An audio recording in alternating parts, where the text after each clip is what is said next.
સુરતમાં ભારત સરકારની વસ્તી ગણતરી 2026 માટે આયોજિત સરકારી ટ્રેનિંગ વર્કશોપમાં એક અનોખો અને રમૂજી કહી શકાય તેવો કિસ્સો સામે આવ્યો છે.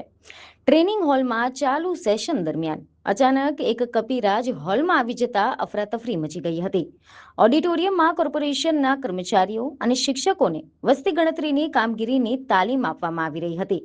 ત્યારે જ આ કપિરાજ એક મહિલા કર્મચારીની ખુરશીની પાછળ આવીને બેસી ગયો હતો.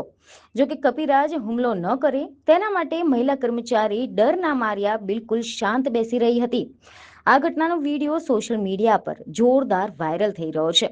માઇક પરથી ઓફિસરે કર્મચારીઓને હસતા હસતા એવું પણ કીધું હતું કે જ્યારે તમે ડોર ટુ ડોર વસ્તી ગણતરી કરવા જશો ત્યારે ગલીઓમાં આવા શ્વાન અને કપિરાજનો સામનો કરવો પડશે. એટલે આ પણ એક પ્રકારની પ્રેક્ટિકલ ટ્રેનિંગ જ છે. આખરે પરિસ્થિતિ વધુ ન બગડે તેના માટે અધિકારીઓએ હોલમાં જ પાછળની લાઇનમાંથી એક એક કરીને તમામ કર્મચારીઓને શાંતિપૂર્વક બહાર કાઢ્યા હતા અને હોલ ખાલી કરાવ્યો હતો.